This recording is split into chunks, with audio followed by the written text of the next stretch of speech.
น้อมยังพระติรัตนแก้วเจ้าตั้งสามประการอันมีพระพุทธเจ้าพระสัทธรรมเจ้าพระสังฆเจ้าอันเป็นสรณะที่เปิงตีเคารพนับถืออันสูงสุดในชีวิตกราบคารวะแตบไตรไวยสาปารมีธรรมพระมหาเถรานุเถระเจ้าคณะพระสังฆาธิการภิกขุสงฆ์องค์เนนจุตนจุองค์โดยความเคารพขอเจริญสุขเจริญพรญาติโยมศรัทธาสาธุชนพุทธบริษัทตินจองห้องวัดจุหนุ่มเท่าใจยิงขอน้อมต้อนรับทุกท่านเข้าสู่รายการมรดกธรรมกำเมืองและสารธรรมกำเมืองต่างสถานีวิทยุกระจายเสียงพระพุทธศาสนาแห่งชาติและสังคมคลื่นเพื่อการศึกษาพระพุทธศาสนาและวัฒนธรรมคลื่นพระพุทธศาสนาและจริยธรรมและในวันนี้ตรงกับวันพุธเป็นประจำกูวันพุธได้รับเมตตาจากท่านเจ้าอาจารย์พระครูอภิวัฒนวิกรมท่านรองเจ้าคณะอำเภอดอยหล่อท่านผู้อำนวยการคลื่นวิทยุสีขาวเพื่อเจ้าประชาและท่านผู้อำนวยการสถานีวิทยุทุกสถานีในเครือข่ายของคลื่นวิทยุสีขาวเพื่อเจ้าประชาตั้งแต่สถานีวิทยุจังหวัดเชียงใหม่ลำพูนลำปางเมืองแป่เมืองน่านเป็นต้นได้มอบถวายเวลาเพื่อกับต่างตุลุงเป็นประจำกูวันพุธพุธละ1 ชั่วโมงก็ต้องขอกราบขอบพระคุณกับท่านเจ้าอาจารย์พระครูอภิวัฒนวิกรมตลอดจนท่านผู้อำนวยการในคลื่นสีขาวทุกสถานีตลอดจนผู้ควบคุมเทคนิคการกระจายเสียงของสถานีต่างๆมาณโอกาสนี้ตัวเองซึ่งปกติแล้วก็ได้ติดตามรับฟังกันต่างคลื่นของวัดฝ่ายหิน 104.50 แล้วก็ในวันพุธพฤหัสศุกร์ก็ติดตามรับฟังกันต่างคลื่น FM 96.0 ในเมตตาของมูลนิธิพระบรมธาตุเจ้าดอยสุเทพวันเสาร์วันอาทิตย์ก็ฟังกันอันนี้เป็นผังรายการที่ตุลุงได้รับผิดชอบดำเนินรายการอยู่เนาะขอบพระคุณทุกท่านตัวเองพร้อมกันนี้ก็ยกมือ10 นิ้วกราบถวายการต้อนรับและเจริญพรต้อนรับครูบาอาจารย์พระสงฆ์องค์เนนปอออกไม่ออกศรัทธาสันนิบันตานเข้าจุหนุ่มเท่าใจยิงตัวเองที่ได้ติดตามเป็นรับฟังรับชมทั้งภาพและเสียงเป็นกำลังใจกันในทางเฟซบุ๊กไลฟ์ของวัดวังสิงห์คำเฟซบุ๊กไลฟ์ของธรรมะภาคเหนือเฟซบุ๊กไลฟ์ของธรรมะคลื่นสีขาวเฟซบุ๊กไลฟ์ของทีวีวัดฝ่ายหินเฟซบุ๊กไลฟ์ของธรรมะคลายเครียดเฟซบุ๊กไลฟ์ของท่านพระครูสมุวิสุวัฒน์วรกิจโจและก็หน้าจอเฟซบุ๊กไลฟ์ของญาติโยมของครูบาอาจารย์ที่ได้เข้ามาติดตามรับชมรับฟังแล้วได้เมตตากดแชร์เสียงธรรมแชร์เสียงบุญแชร์รายการนี้ไปยังหน้าจอ Facebook ไลฟ์ของเพื่อนๆของท่านเพื่อเป็นการร่วมกันเพื่อธรรมะเป็นตานตัวเผยแพร่สิ่งดีๆเผยแพร่ข้อคิดนำธรรมคำสอนซึ่งก็จะได้เป็นพละบุญกุศลตัวดีกว่าไปแชร์สิ่งอันไร้สาระไร้ประโยชน์นะสิ่งที่บดีนะคนเขาจะชอบแชร์กันเนาะพอคนห้องว่าชอบ ดูชอบซ้ำเติมชอบหาชนะของคนอื่นอีกนะนี่ก็ฝากว่าแต่ไม่ได้ว่าไปเนอะส่วนใครจะแชร์อย่างใดก็สุดแล้วแต่ว่าเราร่วมกันเผยแพร่นำทำแชร์เสียงดีๆเนี่ยไปสู่ยังกลุ่มเพื่อนๆของทุกท่านโดยรายการนี้ดำเนินโดยอาตมาภาพพระครูวิสิทธิ์ศรีลาภรณ์รองเจ้าคณะอำเภอเมืองเชียงใหม่เจ้าอาวาสวัดวังสิงคำตำบลประแดดอำเภอเมืองจังหวัดเชียงใหม่หรือตุลุงในวังนำรายการนี้มาพบปะกับทุกท่านตั้งแต่เวลานี้เป็นต้นไปจนกว่าจะหมดเวลาเนาะเขาปะกันวันละ1 ชั่วโมงบอกว่าจะทั้งหน้าจอเฟซหรือว่าทางสถานีวิทยุปะกันวันนี้ก็อากาศเมื่อเจ้าก็เย็นสบายมาหน่อยหลังจากที่พระพิรุณฟ้าฝนได้โปรยปลายตกลงมาก็คลายฮ้อนชะล้างฝุ่นละอองสิ่งสกปรกต่างๆไปได้พ่องขวายมาบ่ายมาก็จะอบอุ่นจะฮ้อนหรือบางวันก็อาจจะมีฝนฟ้าคะนองตกลงก็มีนี่ก็ติดตามเนอะติดตามอย่างติดตามข่าวสารทางราชการกรมอุตุนิยมวิทยาบางพ่อออกไปตั้งฉายาเปิ้นมาอมกรมอุจุเปิ้นว่าภาคเหนือจะว่าจะตกบ้านวังสิงคำนี่100%เปิ้นก็ไม่ได้บอกเลยเนาะเพราะนั้นก็เตรียมอาจจะมีฟ้ามีฝนอย่างมาแต่สิ่งเหล่านี้ก็ยังเต้าจิตใจเฮาอย่างจะเกิดขึ้นถ้าจิตใจเฮาเบิกบานชุ่มฉ่ำจุ่มเย็นเฮาก็จะมีความสุขอากาศร้อนก็จะไปร้อนโดยอากาศเนี่ยจะได้ตุลุงเมื่อมันร้อนก็ด้วยเอาศีลเอาธรรมนำธรรมคำสอนเอามาประพฤติปฏิบัติกำกับตนกำกับตัวเฮาอยู่ก็จะทำให้สิ่งร้อนๆต่างๆมันจะคลายลงมีอย่างที่จะเต้านำธรรมคำสอนเนอะมามีอย่างที่จะเต้าคำสอนของพ่อแม่ครูบาอาจารย์นักปราชญ์ราชบัณฑิตที่ถ้าเป็นคำโบราณเพราะว่าเปิ้นหันตะวันก่อนเฮาเปิ้นอาบน้ำฮ้อนก่อนเฮาเปิ้นจะเอาประสบประการเหล่านั้นที่ผ่านมาเอามาโอมาจ๋ามาชี้นำเฮาซึ่งก็เป็นสิ่งที่ดีๆแล้วเฮาท่านทั้งหลายก็มาเสาะมาแซะมาแกะมาก้อนมาไกายเอาอันไหนที่ดีอย่างที่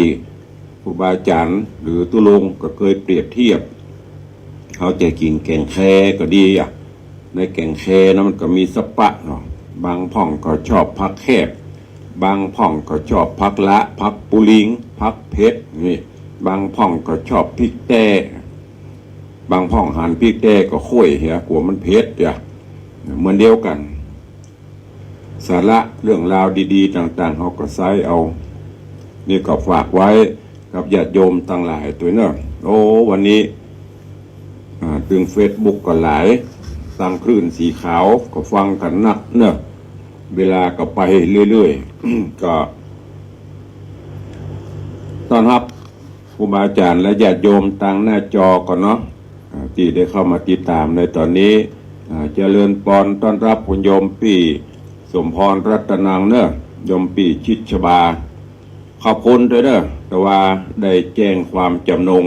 ขอเป็นเจ้าภาพสังฆทานงานทำบุญประเพณีส่งน้ำพระธาตุวัดวังสิงคำ1 ชุด 1,000 บาทอนุโมทนาบุญขอบคุณตัวเจริญปอนต้อนรับโยมปีหมอมัทนาอัมพันธ์โยมสรินทิพย์บุญเลิศถวายการต้อนรับท่านเจ้าสุปีจักริดเข้ามาติดตามเป็นกำลังใจเจริญปอนท่านนายกเจริญคำยามาเนอะว่าที่ท่านนายกสันพหวานตะวากับปากันในงานรดน้ำศพของท่านพระอธิการกิตติกรหรือตุปิมดอดีตเจ้าอาวาสวัดฉิมพลีวันต้นงิ้วเจริญปอนต้อนรับเป็นหนานล่าเป็นหนานจรันปิยจันทร์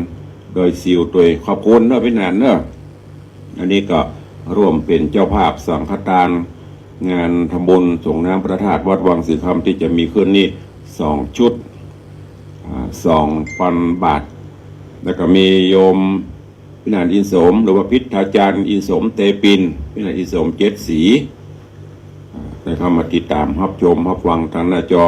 ก็ขอบคุณพินานเช่นเดียวกันเนอะพินานก็รับเป็นเจ้าภาพสังฆทาน1 ชุดคราวก่อนก็แจ้งความตนงเป็นเจ้าภาพเสากุฏิสงฆ์1 ต้น 10,000 บาทขอบคุณอนุโมทนาบุญตัวเจริญปอนต้อนรับปีอายุธนาห้องจะฉายาวันยุทธดำเพราะต้องเจดำเท่านั้นถึงจะดำก็หล่ออย่า อนุโมทนาเนอะติดตามเป็นกำลังใจตุลุงเสมอมายุทธนาแจ้งซอห่างดงขอบคุณตัวที่ได้เข้ามาติดตามในวันนี้ก็เดี๋ยวก็ไปไปจ่ากันต่อเนอะคุณโยมสลินทิพย์บุญเลิศตัวก็เข้าสู่หัวใจของรายการเดี๋ยวก่อนพร่ำพรรณนาเวลาก็ไปเรื่อยๆเนาะวันนี้ก็พี่น้องคลื่นสีขาวเขาก็ฟังได้เนอะธรรมเทศนาพื้นเมืองเหนือรายการตุลุงก็ตือบอกละมรดกธรรมกับเมืองก็วันนี้ก็มาฟัง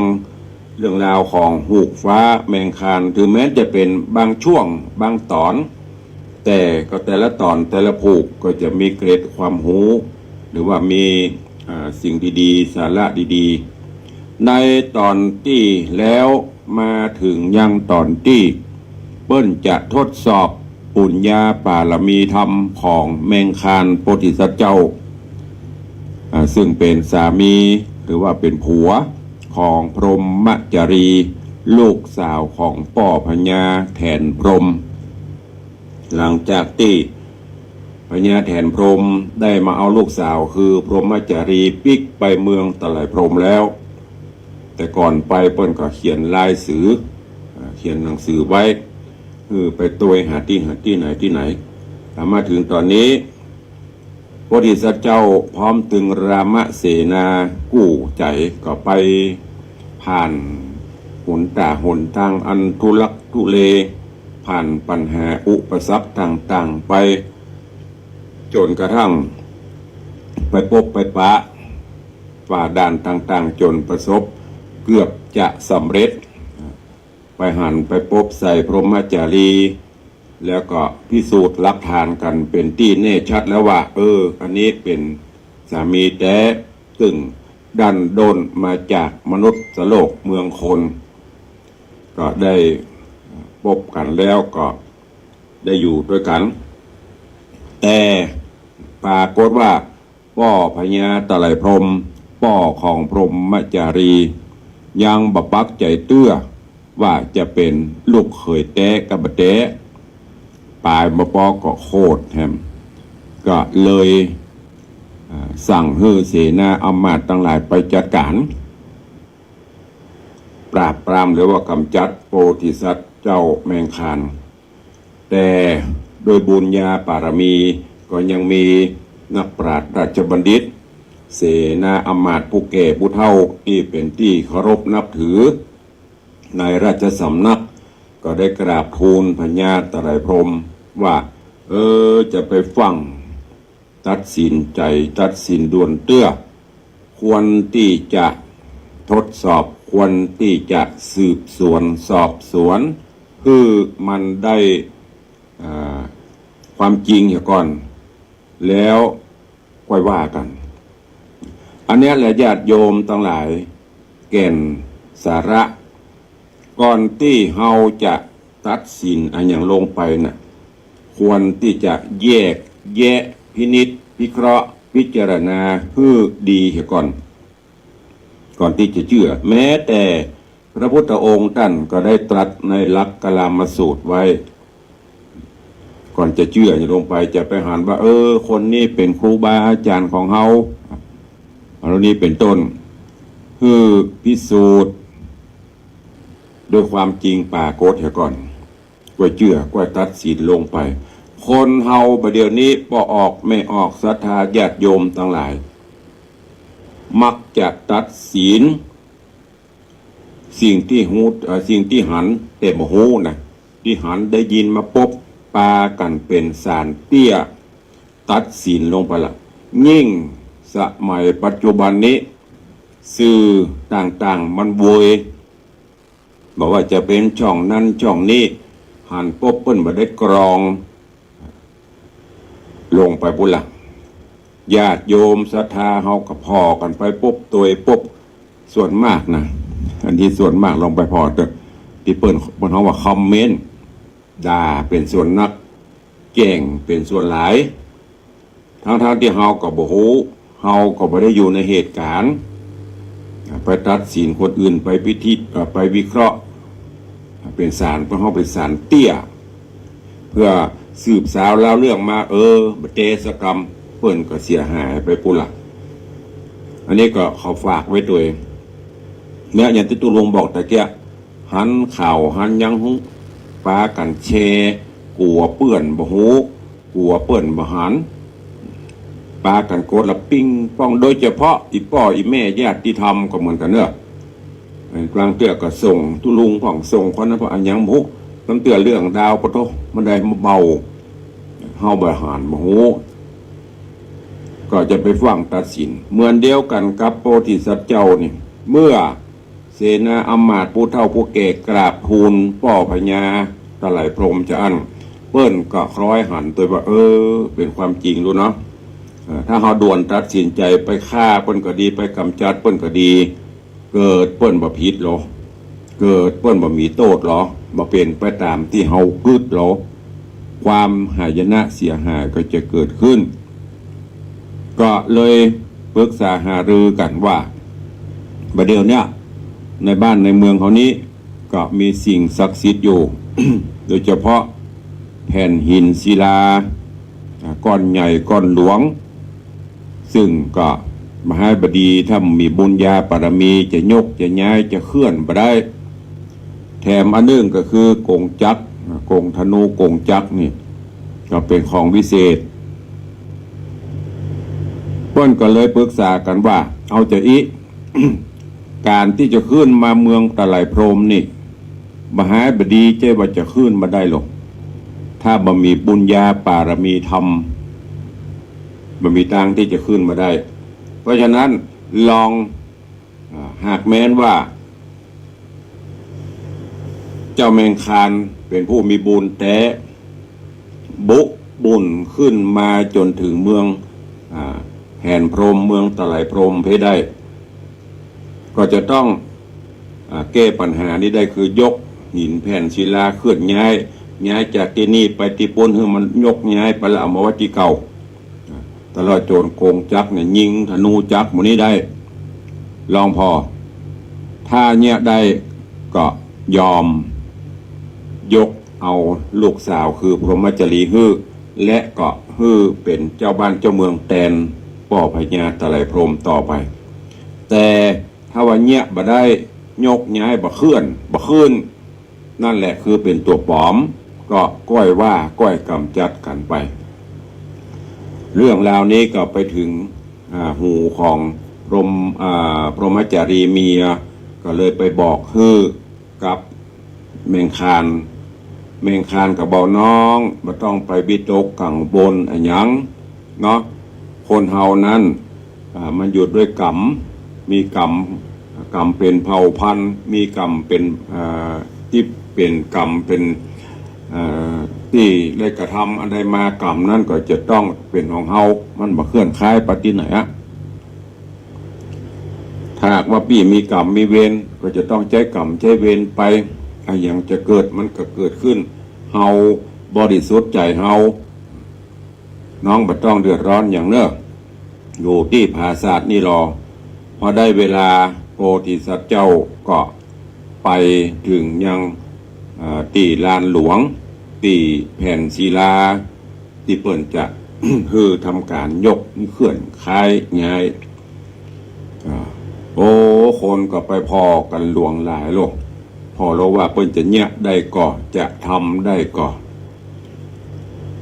แมงคานโพธิสัตว์เจ้าพอไปถึงก็ตั้งจิตอ อธิษฐานตั้งสัตยาธิษฐานน้อมลำลึกถึงพระคุณของพ่อพระคุณของแม่ปิตามารดาครูบาอาจารย์สิ่งศักดิ์สิทธิ์ทั้งหลายคุณพ่อคุณแม่เกศปัจจดาอาหับต่างๆคุณปุญญาปารมีที่ได้กระทำปั่มเปล่งมาย่อมจะต้องมีสิ่งดีๆสิ่งศักดิ์สิทธิ์เปิ้นหูเปิ้นหันอันนี้ก็เช่นเดียวกันพอออกไม่ออกศรัทธาญาติโยมทั้งหลายเฮาจะทำอันอย่างลงไปไผจะหูบ่หูที่แน่ๆตัวเฮาเนี่ยหูหรือสิ่งศักดิ์สิทธิ์ทั้งหลายเปิ้นหูเปิ้นหันอย่างที่เฮามักจะเคยได้ยินมาสร้างอย่างไปคนบหารผีสร้างเทวดาเปิ้นหูเปิ้นหันอันนี้ก็เช่นเดียวกันเหมือนดังที่พระพุทธเจ้าจะชนะพญามารนั่นนะจะเอาไผมาเป็นพยานเนี่ยพระองค์ก็ตั้งจิตอธิษฐานไผ่พ่องที่มีส่วนร่วมบุญกุศลพระเมธรณีซึ่งเป็นผู้รับหูรับทราบก็มาเป็นสักขีพยานได้อันนี้ก็เช่นเดียวกันพอโพธิสัตว์เจ้าแมงคานไปถึงลำไรนึกถึงบุญกุลต่างๆแล้วทำจิตใจให้เป็นสมาธิบ่หวั่นไหวอันตรายใดๆที่จะเกิดขึ้นเพราะเปิ้นหูกับใจตัวเก่าว่าได้สร้างแต่สิ่งที่ดีมีคุณูปการบ่เคยสร้างอย่างที่ผิดแผกแหวกแนวจากหลักธรรมคำสอนพอตั้งจิตแน่วแน่อธิษฐานน้อมจิตถึงผู้มีพระคุณทั้งหลายแล้วก็ยกแผ่นศิลาหินก้อนหลวงก้อนใหญ่นั่นน่ะเหมือนอย่างงิ้วอย่างนุ่นตั้งหลายกำยกขึ้นแล้วก็โยนหรือโจ่งขึ้นไปมันปิววนวันลอยไปลอยมาเนี่ยแล้วก็ปีกมาวางไว้ที่เดิมรอบที่สองแหมก็เหมือนเดียวกันโดยบสะทกสถานบวันบไหว วนไปวนมาก็มาไว้ที่เดิมกำแหมอันหนึ่งก็มากำเอาธนูโกงธนูจักเนี่ยยิงขึ้นไปโคตรโตฉะนั้นวันไหวกำนั้นสะดุ้งถึงเมืองอินเมืองพรหมสะดุ้งถึงสวรรค์จันฟ้าเทวบุตรเทวดาต่างก็หลั่งไหลกันมาโปรยข้าวตอกดอกไม้สักการะบูชาหมู่เสนาอำมาตย์ตลอดจนป่อพญาแห่นพรหมได้หูได้หันยานก็โอ้ขนหัวปุ๊ขนคิงลุกตีได้หันจริงตรงนี้ ขนาดเผาตั้งหลายแล้วนั้นยังยกบ่ไหวอันนี้ถ้าพอถึงเกรดแก่นธรรมญาติโยมทั้งหลายเฮาทำอันอย่างลงไปเฮาหูแก่ใจของเฮาและก็เฮามีความเพียบพร้อมเต็มใจการกรองพินิจพิเคราะห์แล้วว่าสิ่งเหล่านี้ที่เฮาทำลงไปนั้นจับเป็นประโยชนะแก่สังคมประเทศชาติพระพุทธศาสนาบ่เดือดร้อนเฮาบ่เดือดร้อนเปิ้นเฮาทำไปถึงแม้นมันก็ต้องมีอย่างเหรียญเพราะว่ามีสองด้านคนชอบก็มีคนจังก็หลายแต่ถ้าเราเอาสิ่งเหล่านี้มาตัดสินเราก็จะไม่ได้สร้างเนี่ยยกตัวอย่างตุลุงเคยจนรณรงค์หรือว่าครูบาอาจารย์ก็เคยรณรงค์ว่าทุกวันพระวันศีลเขานุ่งขาวห่มขาวกันเนาะ ปฏิบัติวัดปฏิบัติธรรมบางคนเปิ้นก็โมทนาสาธุบางคนมันก็หันตัวแต่งมาแอกแตกนุ่งขาวห่มขาวขาวสละเปาเนี่ยมันจะขาวเนี่ยก็จ้างมันเตอะจิตใจเฮาต้องหนักแน่นจะไปวันไหวเนี่ยเหมือนหินเนี่ยหินศิลาที่เป็นยกเนี่ยเขาทำแล้วเขาอิ่มอกอิ่มใจเฮาบักแคกับเสียงที่เปิ้นจะติฉินนินตาเพราะเฮารู้ว่าเฮาทำแล้วมันบัดเสียหายบัดเดือดร้อนเป็นบุญเป็นกุศลนั่นน่ะมันเบาหรอภัยเบาเฮาเบาจิตใจเฮาเบาเหมือนคนนุ่นเหมือนนุ่นอยู่ในก็เยือกเย็นตรงกันข้าม ถ้าสร้างกรรมสร้างบาปมันหนักภัยบ่หูกับตัวเก่านะหูอยู่ที่ในเงาซกตกเกิดคิดถึงแต่เรื่องที่ทำไปหมู่นี่เพราะนั้นพอออกไม่ออกญาติโยมทั้งหลายสิ่งที่จะทำเมื่อเราชุ่มช่ำจุ่มเย็นเบาได้นั่นก็คือศีลธรรมหลักธรรมคำสอนขององค์สมเด็จพระสัมมาสัมพุทธเจ้าเนี่ยอย่างที่เคยบอกไปหลักธรรมคำสอนในทางพระพุทธศาสนาของเรานี่เป็นหลักคำสอนที่ประเสริฐสุดแม้แต่ต่างประเทศแม้แต่ศาสนาอื่นๆเพิ่นก็ยกยอเอาเป็นบุญเป็นกุศลของพุทธศาสนิกชนเฮาเนอะที่เฮาได้เกิดมาพบพระพุทธศาสนาได้มาพบหลักธรรมคำสอนขององค์พระสัมมาสัมพุทธเจ้าก็คือภาคภูมิใจแล้วก็นำไปใช้ไปประพฤติปฏิบัติในการดำเนินชีวิตประจำวันของเฮาก่อยทำไปก่อยฝึกฝนไปวันละเล็กวันละน้อยเหมือนเข้ามันก็จะชินจะซาบซึ้งไปก็ฝากไว้กับทุกท่านอันนี้คือแก่นและสาระธรรมหูกฟ้าแมงคานที่ได้เทศนาฮื้อกับญาติโยมทั้งหลายผ่านโป้นไปถึงผูกตีซิปไปได้2 ตอนแล้วเนาะวันนี้ฟังกันต่อเนอะอันนี้พี่น้องคลื่นสีขาวเขาก็ได้วันนี้ตุลุงก็มาสรุปก็เป็นแกนเป็นเกรดโดยก็เหลือเวลาแถมซักเล็กน้อยก็จะได้เทศต่อเพื่อญาติโยมทั้งหลายได้รับฟังกันแล้วเดี๋ยวท้ายรายการก็จะได้มามาเอ่ยกันต่อไปเนาะ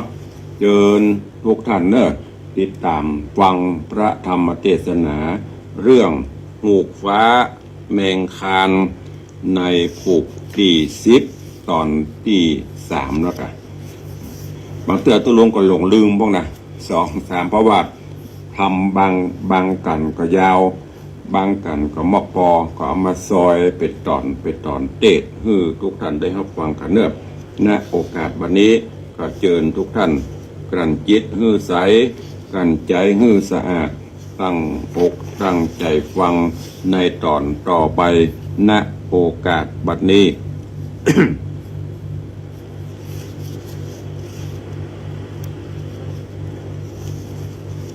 นะโมตัสสะภะคะวะโตอะระหะโตสัมมาสัมพุทธัสสะสาธโวฟังลาโสทุจนะสัพปุริสะตังลายตั้งยิงและใจม้วนหมู่ตีได้ปากันอยู่ทอมทาดาฟังยังรัศธรรมเตสนาหูกฟ้าแมงคันลำดับกันมาแถมแล้วเราขอเจิญศรัทธาตั้งหลายหนุ่มเท่าจุงตั้งจิตใจเราทอมทาดาฟังต่อไปนานี้แหละนามหา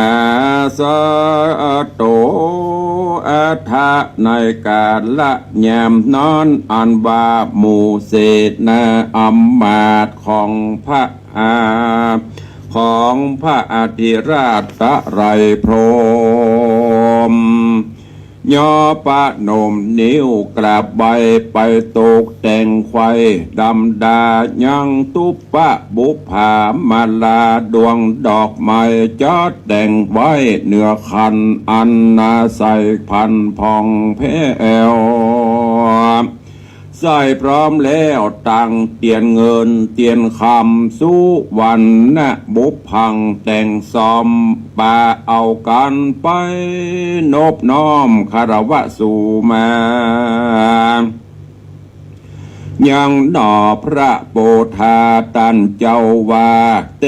วะมหาราชาผ่านเกลาผู้ทะลงบุญผู้ขาฟุ้งอันคุณเสนาอำมาตย์ของพระบาทเจ้าป้อตะไรพรหมขอสู่มาพระบรมธิราชแม่นว่าใดประมาทล่วงล้ำก้ำเกินบอดใดกึดเหงาเอาเมินผิดฮีดแห่งจารีตปันดิตาบ่พิจารณาสืบสอนเกะไก่ก้อนใดสออาจใดส่วนทานได้หูอาจได้วูวามกาดโตดนานักโสดถึงตายบาดนี้ผู้ขาต่างหลายมีเจ้าป้อเป็นเก้ามากึดหูไปหลังบัดเตาบ่เปิงกวนจริงโตกแต่งสุวรรณราชบุพามาลาตั้งมวลเพื่อจะว่าจากมาขอสู่แม่กาลวายังตนมหาราชเจ้าขอจุงได้ภายโพดเกลาอาโหสิกรรมกระทำเฮอกาดแก้วอย่าเฮอเป็นแล้วซึ่งอันตรายตั้งภายไปเจ้าฟ้ากับตั้งหมู่คาอำมาตย์เสนาอันใดมาว่อนไหวเตพระบาทไทยราชาแล้วอัญเชิญอาราธนาพระปิ่นเกลาเสด็จสู่เวียงคำพระจอมธรรมจักอุศาลาจาพิเศษฮือเป็นเจ้าฟ้าเอกกินเมืองเดเตว่าอันก็มีและนามหาสัตโตปีฝ่ายว่าเจ้าเม่งขานฟังกำขานเสนาเต้าไทยต้านก็หากได้ใครจาว่าอาหังวันตามิผู้ขาขอน้อมไปฝูงอำมาตย์เต้าไทยเสนากับตั้งพระราชาเจียงเจ้าพระปิ่นเกลาตะไรพรหมอันมีเมตตาภารมฮือโอกาสได้แสดงศิลปะสาขาศิลปะศาสตร์วิชายกยังก้อนศิลาหน้าไม้ใหญ่บ่ได้ปงอัจญาฮือขาดดับจีวาดเป็นผีเบื้องต้นหัวตีเก้าเงาก็นับว่าเป็นบุญกุลมากเล่าอนันตาเพราะเหตุว่าตัวผู้ขาราม่อนไทยเป็นผู้ใดกระทำยังกิจกรรมอันบ่จอบผิดระบอบกองธรรมมีมโนปมาตกรรมปมาถึงว่าเปะถึงว่าพระราชธิตาเป็นอากาเป็นยังพระดิญาแห่งตนก็หากสมควรขึ้นเมื่อเฝ้าพระพ่อเจ้าราชปิตาเหตุว่าพระนางเจ้าได้หนีมานานเนิ่นแล้วอยู่กับพระพันแผ่วปิตาอันไกลจากโลกตายแต่ก่อนไซเดิมทีก็บ่มีคนในโลกโลกีโลกห้องขึ้นมาพดเบื้องมาป้องเมืองแทนพรหมพระบรมธิราชได้ปงอาจญาคือฝูงเต้าอำมาตย์เสนามากระทำโทษผู้ฆ่าก็นว่าถูกเปิงกวนอันที่แต่นั้นลางถูกตนฆ่าน้อยจักเดมเมื่อเฝ้าพระยอดซอยปิตา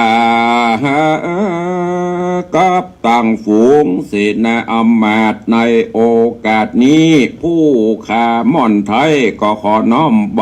ลวดสู่มายังอาโมตานเศษนาอัมมาตีต้องราชเหาะขอตั้นตั้งปวงจุงเมตตาอภัยโตดแก่ผู้ขาม่อนไทยและขอนำเอาผู้ขาเมื่อไหวพระแก่นไทยพาแก่นไทยปิ่นแทนพรมพร้อมกับสลีบัวจมจาญาแห่งผู้ข้าเพื่อจะขอพระผ่านฟ้าอโหสิโตตังมวลจะแลนาว่าอันก็มีเมื่อนอนแลนาอาทากาเลในกาละนอนอันว่าเศนาอัมมาตั้งหลายมีเศนาพรหมเดชเป็นเก้าได้อันเจิญเอาอย่างเจ้าแม่งคานคืนสู่ราชญานผ่านแผ่วพร้อมกับตั้งนางนอกแก้วพรหมจารีไปสู่ในที่อยู่เต้าตะไรพรหมที่พระบรมภาศาสไตรคุมราชวังหลวงคุณเสนาอัมมาตั้งปวงหลวงลาลายหลากพร้อมทุกภาคนานาดังเตปบุตรเทวดาครุฑนาคตังยักขราชกุมพันหมู่ปะจาเจ้าแทนหลวงลายบอดน้อยเอากันแห่ยังพระยอดซอยเมงคานโดยปินปาดของตะโปสั่งตะโปนสั่งเสียงลือดังสนั่นก็กู้สนั่นกองกระกู้กองคืนเครงดังมโหระทึกเสียงดังตะตวนเสียงเราร่วนจำเสียงเราร่วนจำโดนทีแผ่นปัทเวอุคลุกลุกเริกกลุ่มดินฟ้ากลุ่มมืดดาบดบนฝูงรีปนโยธาโหห้องเสียงสนั่นกองตัวตะไลพรมปางเมื่อพระบรมเมงคานป่าเอายังหมู่ปริวานไต่เขาลุล่วงเขาปุลีอันรุ่งเรืองไรบ่อเศร้าเพื่อจักไปเฝ้าเต้าปอดตะไลพรมในพระบรมคุ้มราชก็มีในกาละเดนาตะมาถังปะกาเซนโตสัทธาอาหะสัทธาอันว่าพระสัพพัญโยพระสยามโพญานตนเลิศแล้วพระปิ่นเกลจักไขอัฏฐะในไปหลังเพื่อเฮือแจงยังใจเจ้าฟุงปิกุเล่าเวในพานพระพุทธเจ้าจริงจักไขข้าอูบเกวอันกล่าวแล้วคือมุขตวาลาได้เก็บปากอันแดงงามตั้งภาสุวรรณกรรมพละอันสะอาดโดยบาทบาลีว่าตัดวากาสะเพริมุทิงคาจะสังคาปนะวาเทนติมาปุริปุระโตปฏิปันนามิหาสัญญตาทะเลทะเหตะพังดังเนภิกขเว ดุราภิกขุตั้งหลายตั้งยิงและใจมวลหมู่อันได้หูได้หันพายในบัตสงสารตายเกิดเอากำเนิดลายปางเมื่อนอพระพุทธทางกุลเจ้าเสด็จเข้าสู่พรหมธานีกับโดยยะสะปริวารมีมวลมากฝูงเทพเต่านาคเทวยักษ์ขากับตังฝูงเสนาอมาตย์ปัจจานราชแทนพรหมเสียงเดียนโรเสียงขึ้นนะเสียงตือรมสนันกองกู้กองเด้งปานกองกังวานโดยหมู่ตุริยะดนตรีเห็นเหยังหนอมุนีไปต่างนาแห่งเจ้าฟ้าเมงคันกับสรีบัวบานพรหมจารีน้อยนาฏเข้าสู่คุมราชนิเวศก็มีเหมือนนอนและนาเนติตังขีญาสังวันนาวิเศษจะห้องเหตุธรรมเทศนาหูกฟ้า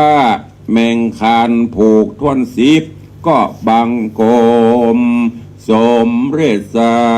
เดชพระธรรมเทศนาหูกฟ้าแมงคานผูกที่สิบ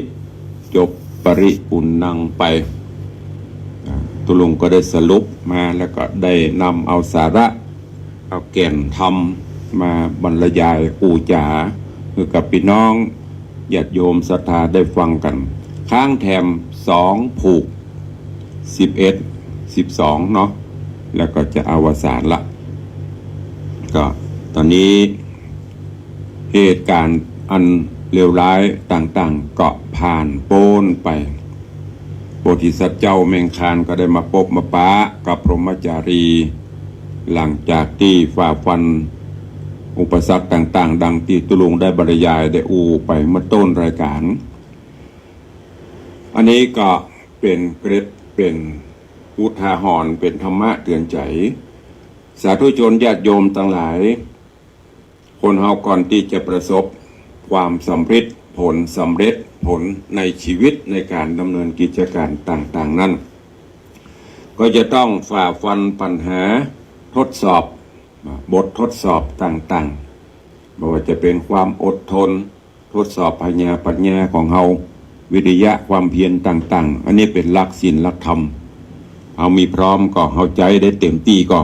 ถ้าเฮานำมาใจดีเต็มที่ดีสุดท้ายผลสำเร็จก็จะเกิดขึ้นผลสำเร็จก็จะตามมาแต่ถ้าเราบ่มีความอดทนบ่มีวิริยะความเพียรยกตัวอย่างตะไลพรหมเนี่ยพรหมจารีมันปีหนีปะไหนหายปะไหนจะมาเฮ้ยเอาใหม่ดีกว่ามันก็จบกันไปละมาปะกันละแต่นี้เพิ่นเป็นกู้บุญบารมีก็ต้องดันโดนไปตัวเสาะหาไปเป็นไปให้ไปดีจะได้ไปอยู่ที่ไหนดันโดนไปด้วยความวิริยะอุตสาหะภาคเพียรสุดท้ายความสำเร็จก็ตัวมาตัวนี้ได้พบได้ปะกันเรียบร้อยทางพ่อเมียแม่เมียตัวภาษาบ้านเฮาเนาะอันนี้ตะไลพรหมก็ทดสอบเรื่องราวต่างๆความอดทนหรือปัญญาแก้ปัญหาต่างๆจนเรียบร้อยตอนนี้ก็เพิ่นจะได้ยกได้ยอขึ้นเป็นเจ้าบ้านเจ้าเมืองละอันนี้ก็เอาเป็นข้อคิดเนอะเอาเนี่ยอย่างก็เนี่ยแต่ตั้งจิตแน่วแน่ไปให้มันถึงอย่างลูกหลานเยาวชนคนดีนิสิตนักศึกษาก็เช่นเดียวกันอนาคตเฮาก็กำหนดได้จะไปจะได้อยู่ที่ตัวเฮาหรือพ่อบ้านแม่บ้านพ่อหอแม่เฮือนเขาก็กำหนดในการดำเนินชีวิตของเฮาได้จะไปทางใดแต่ว่ามันระหว่างทางมันก็ย่อมจะมีหนทางไม่ได้โรยด้วยดอกกุหลาบเสมอไป แต่เราก็ต้องมีวิธีแก้โดยใจเย็นๆปรึกษาหารือติดตามคนผู้ที่เปิ่นประสบความสำเร็จผลเปิ่นมีวิธีการจะได้หลักธรรมะเปิ่นสอนจะได้ลองเอามาพิจารณามาปฏิบัติแล้วจะประสบความสำเร็จฝากไว้กับทุกท่านในวันนี้เนอะเข้าสู่โหมดได้รายการวันนี้ก็มีข่าวสารมาแจ้งให้ญาติโยมต่างหลายเนอะก็จะเข้าสู่โหมดของสัปดาห์ส่งเสริมพระพุทธศาสนาวันวิสาขบูชาอันเป็นวันสำคัญในทางพระพุทธศาสนาเฮาดังที่พระมหาเถระครูบาอาจารย์ในรายการก็ได้นำเสนอคือกับญาติโยมทั้งหลายเฮาได้รู้ได้ทราบกันไปในการนี้ก็เจริญพรเจิญทุกท่านเนอะร่วมในการประพฤติวัดปฏิบัติธรรมในช่วงของเทศกาลวันวิสาขบูชาประพฤติวัดปฏิบัติธรรมทำบุญตักบาตรบำเพ็ญภาวนาปฏิบัติธรรมกันไปตามสถานที่ต่างๆวัดวาอารามทั่วโลกเพิ่นก็จัดกิจกรรมกันและที่สำคัญให้มันนึงก็คือประเพณีเตียวขึ้นดอยประเพณีนมัสการไหว้สาปารมีธรรมพระบรมธาตุเจ้าดอยสุเทพซึ่งเป็นหนึ่งเดียวในโลกที่ประเพณีการเตียวขึ้นดอย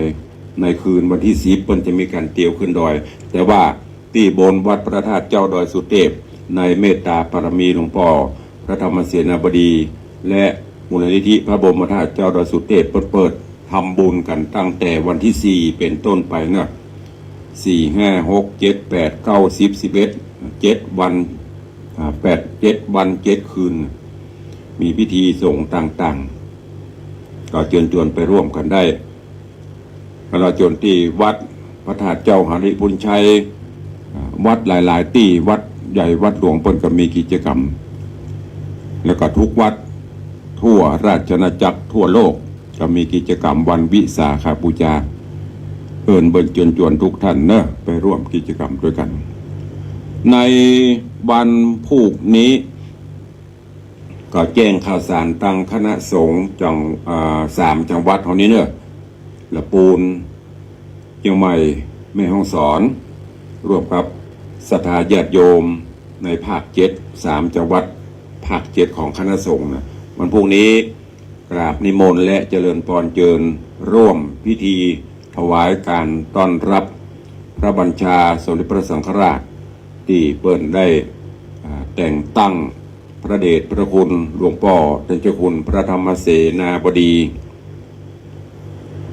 รับตำแหน่งเจ้าคณะภาค